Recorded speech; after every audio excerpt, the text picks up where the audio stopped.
Apakah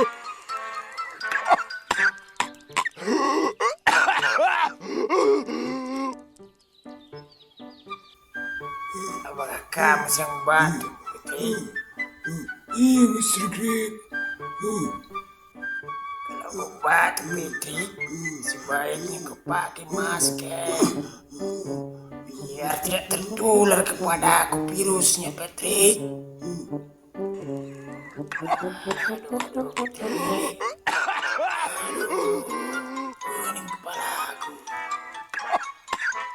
Kalau tidak ada masker, Patrick, kau gunakan tisu untuk menutup mulut dan hidungmu.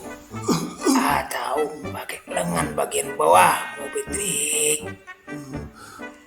Terus, Patrick, jangan lupa kau buang tisu dan maskermu yang sudah kotor itu ke tong sampah. Jangan kau makan. Selanjutnya, Patrick, jangan lupa kau cuci tangan dengan air mengalir menggunakan sabun atau antiseptik yang berbasis alkohol.